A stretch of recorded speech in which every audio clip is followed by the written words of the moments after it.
Robben Island Museum, a World Heritage Site, I would like to welcome you to the island. Please proceed to the buses. Please proceed to the buses. Park to the far end of the quay, where you'll be met by a tour guide. Please proceed to the buses. Please proceed to the buses. Park to the far end of the quay, where you'll be met by a tour guide. Museum. As soon as you disembark from the boat here at the Maris Bay Harbour, everything here becomes a museum. We are doing tour number 1, going to the village. And then later, because you all have paid to come to jail, so jail we must take you. And that is where you meet one of our living, walking, talking museums, one of the ex-political prisoners. My name is Ndombi, and my colleague here at front, his name is Claude. Now, Robben Island became a prison officially from 1960 to 1996.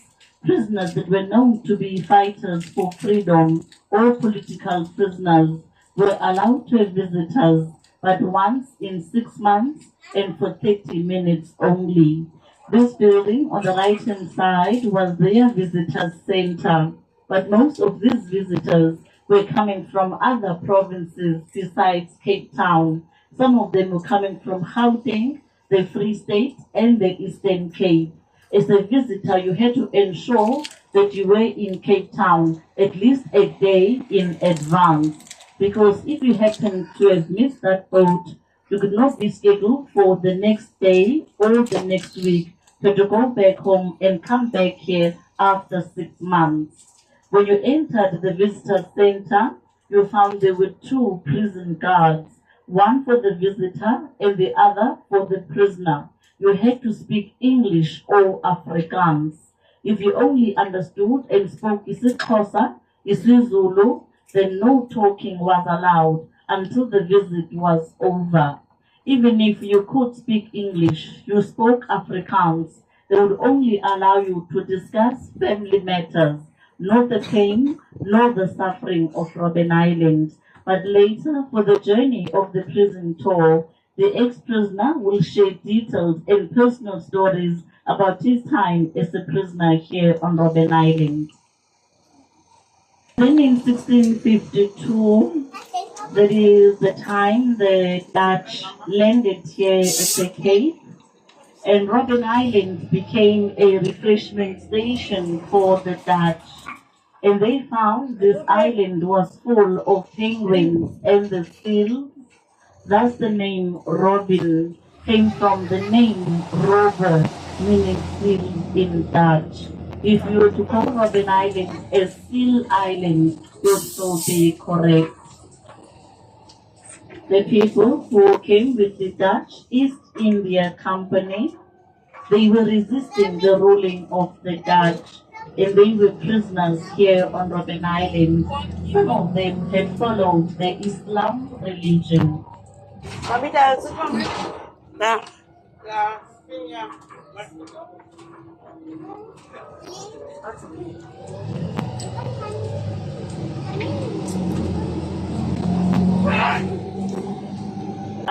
This would be a holy Muslim shrine or kramat, a Muslim burial site. It was built for the memory of Sheikh Abdurrahman. He was from the island of Java, Indonesia. He died here on Robben Island during the year 1754, and the kramat was built at his gravesite in 1967 by the political prisoners. A kramat would be a Muslim holy ground. And then just from where we are on the left-hand side, we do see the closest city to Robben Island at 7.5 kilometers away. When the Dutch landed here at the Cape, they met the indigenous people of Africa, who are known as the Khoi, meaning men of men. The Khoi have 2 languages with clicks, Nama and Damara. According to the Dutch, the Khoi languages sounded like chickens making a noise, a clucking of chickens. They refer to the Khoi as the wooden dogs. Some of the mountains on the left were known by the Dutch as the Hottentots, Holland's Mountains.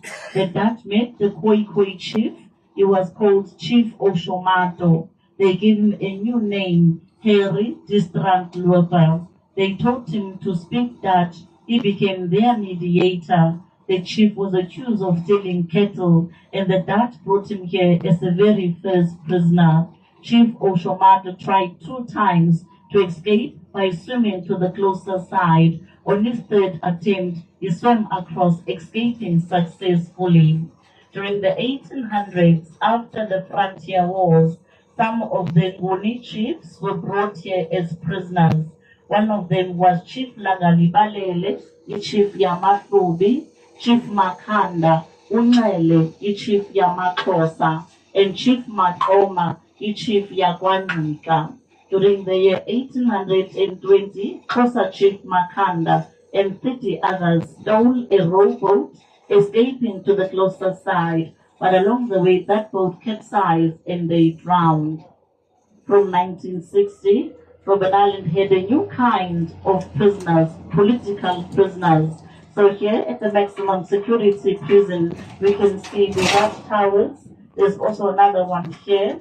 So security was of high regard for political prisoners. They never escaped from Robben Island.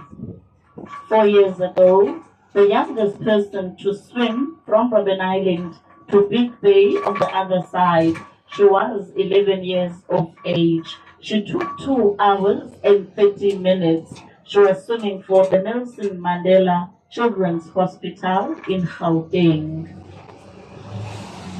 It was built by the political prisoners themselves, and they said they discovered there are graves that are here on the right-hand side. So the prison was built over some of the graves that belonged to people who suffered from the leprosy disease. The leper sufferers were coming from all over South Africa. They were dumped here on Robben Island during the year 1846. Although the leprosy was not contagious, but if they found anyone around South Africa to have that leprosy, they were declared a social danger. They were kept here to be out of sight, out of mind.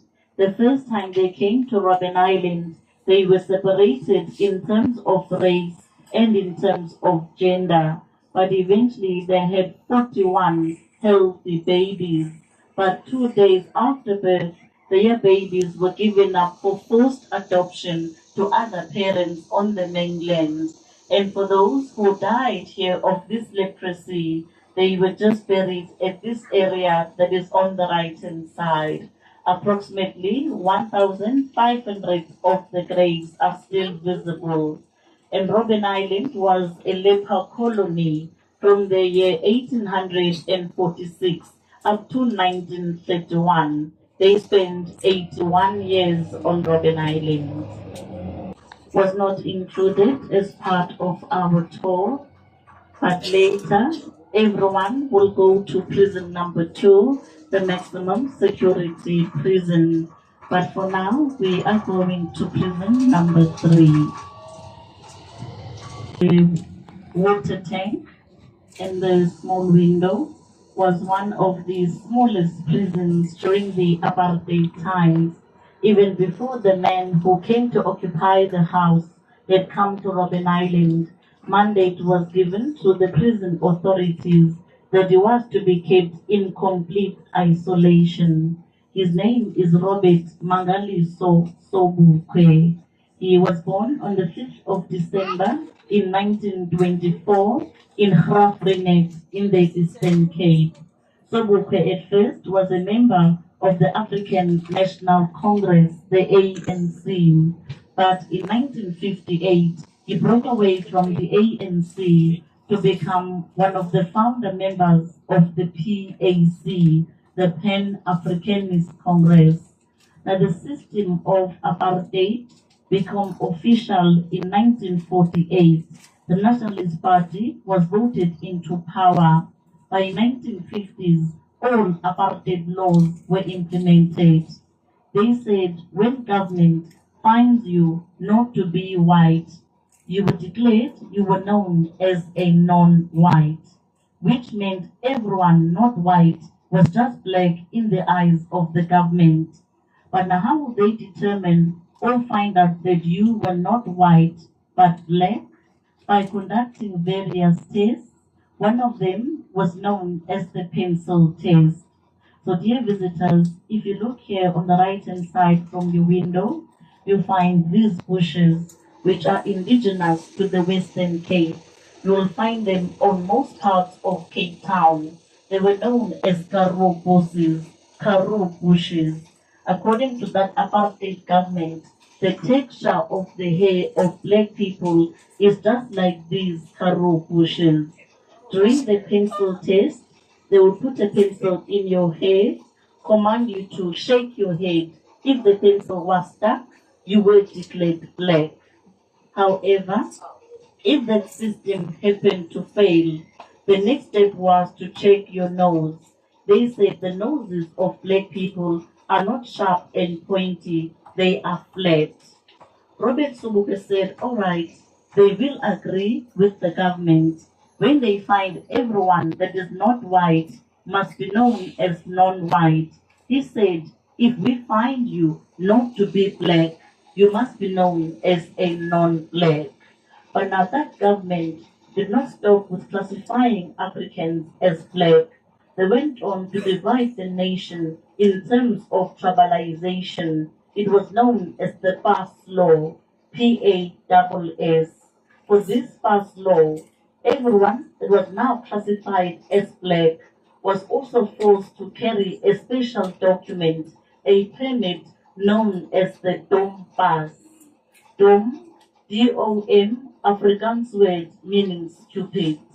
The Dom Pass was a form of identity for African people that will state your name, your surname, your age, and ethnic group. Whether you are Xhosa, you are Zulu, Sotho, Tshivenda, Ndebele, and so forth.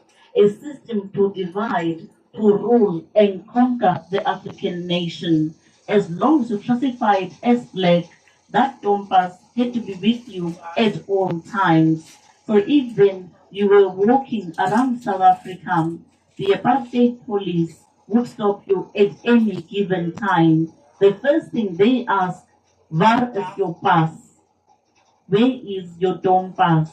If they found you without the Dom Pass, the fine was 60 rand. If you could not afford 60 rand, you were sent to prison for 6 months. Then on the 21st of March in 1960, so this coming Tuesday, it will be 63 years ago, if my counting is correct, that Robert Sobukwe said 21st of March in 1960, Africans, the Dom Pass is a foolish law of the apartheid government. It makes you a foreigner in your own country. Yet Africa is your beginning. Africa is who you are. So he said, African people, ningabantu bobuntu, have dignity and humanity. No one is going to fight, but leave this Dom Pass at home. Walk peacefully to any police station close to you nationwide. You get there and you surrender, demand to be arrested. But on that day, it was a state of emergency for the apartheid government. It was thousands of Africans demanding to go to jail. The police panicked. At Sharpeville police station in Gauteng, the police shot and killed 69 people. Over 180 people were shot from behind. So that day was known as the Sharpeville Massacre or Sharpeville Day. And now, to all South Africans, March 21st is remembered as our National Human Rights Day. But as for Robert Sobukwe, it was his last day of freedom. John Foster was then Minister of Justice. He said as much as he came across many freedom fighters, he never met anyone quite like Robert Sobukwe. He said Sobukwe is this magnetic personality, a divine sense of mission and great organizing ability. Sobukwe declared enemy of the state number one. He was kept in Pretoria prison for 3 years, but then the apartheid parliament did the most unlikely. They sat as cabinet and drafted the Sobukwe clause, a special law for one man in any nation, after which they brought Sobukwe to Robben Island to this house in 1963, and they said, Sobukwe Ombekeyer, he is here as a visitor, not an official prisoner. He was confined to the fenced area of this house. He could not meet other political leaders. He could not even speak to his prison guards. Then in 1969, those prison guards went to Sobukwe. They told him they had a meeting and did conclude he was here unlawfully. He was due for immediate release. For the first time in 6 years, Sobukwe left this house, walking to the Maris Bay Harbor. He was free from Robben Island, across the sea, and up to Jetty 1 at the waterfront. When Sobukwe arrived there, they told him, Robert Sobukwe, you have the right to remain silent. You are rearrested. Sobukwe was rearrested and transferred to Kimberley at the Northern Cape for a further 9 years of house arrest. His only freedom came when he died in 1978 before turning 54 years of age. And according to the apartheid government, Robert Sobukwe had died of lung cancer. Wow. Clearly stated, the nation of Africa must not be divided. He said other nations must just subside and let Africa be a nation. He was fighting for liberation of the United States of Africa. However, the Donbas law was only abolished by the apartheid government in 1985. NC and the PAC. Utata Adimba Toivo ya Toivo, Jafta Masomula, Ahmed Katrada, Enrum Langeni, Govind Begi, Mac Maharaj, Nelson Rolihlahla Mandela. So they walked from the prison, coming to work at the Lime Quarry for 8 hours a day, Monday to Friday, under any weather conditions. On the first day they arrived here for duty, they found the prison guards to be too cheerful. They told the prisoners, months later, Yele respire welkom, Yele mahni warini, Yele sarir werk, netapar manda, sis manda. They were promised to work here for 6 months only, but 6 months turned out to be 13.5 years. They worked here without the use of machines. They were given hand picks and shovels, but the limestone was of no use. The quarry was just made to punish the prisoners. They worked from point A to point B. The following day, they had to come and work from point B back to point A. They were working without protection for their hands and their eyes. They were told safety hand gloves and safety goggles are not part of a prisoner's uniform. So on days like today, with the sun reflecting on the limestone, it damaged their eyes.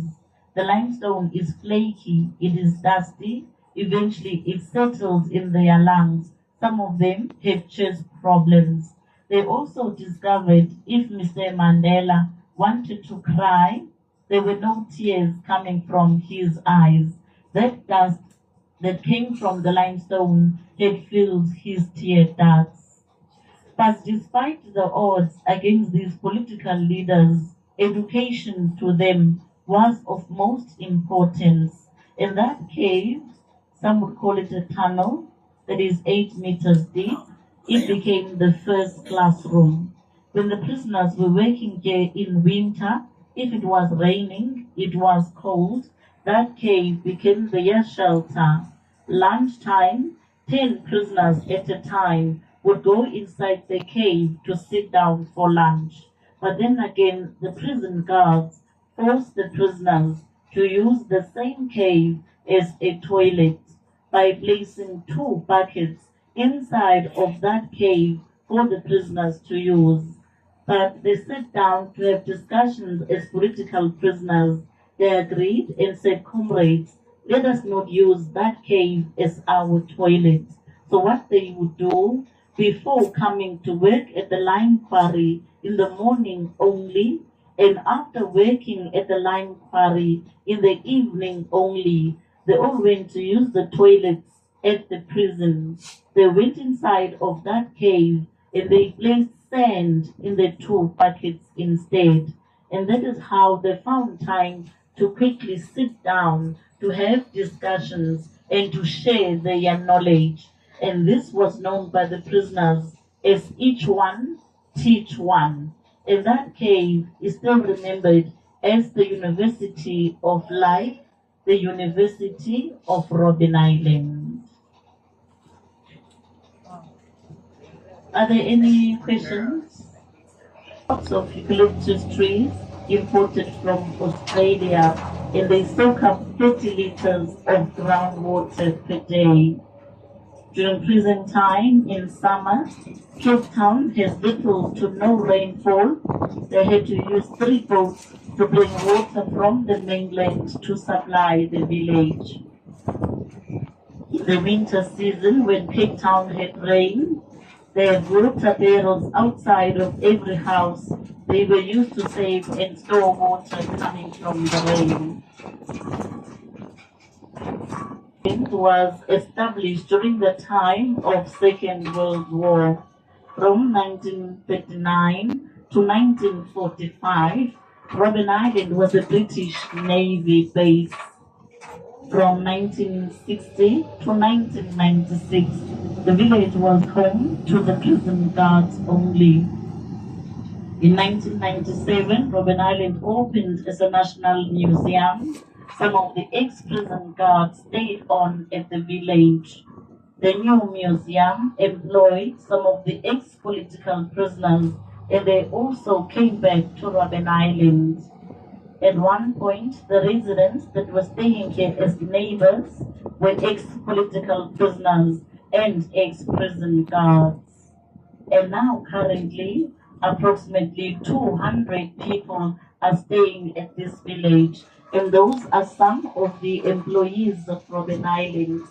We no longer have ex-prison guards. They retired and had to leave the village, but we do have ex-political prisoners who are staying here at Robben Island. The residents don't have a quick spa. There is no pick and pay. They take the boat to Capetown to do their shopping. And then with this church, as much it has not been used since COVID-19, but on Valentine's Day, you would come to the church to get married, or you come to renew your wedding vows. You book at Department of Home Affairs for you to come here and say, I do, or I do again. Lifetime sentence. If you change your mind, you still come here and say, I call. No, I do not.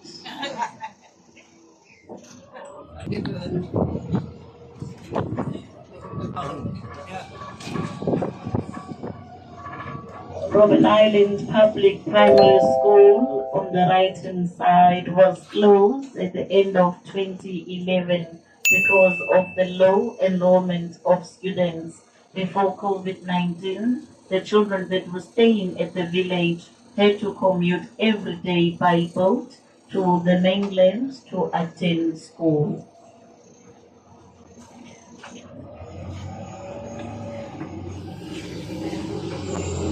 Open the columns on the left-hand side, the city is 7.5 kilometers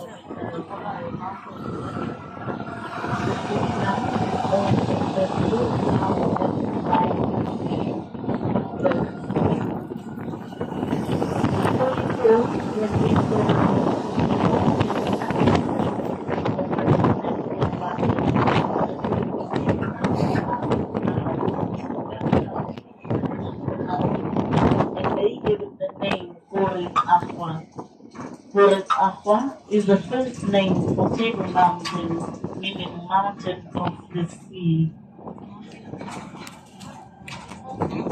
First building on the left-hand side is our shop for refreshments. The Guys, we come here, then you can take a photo there, there.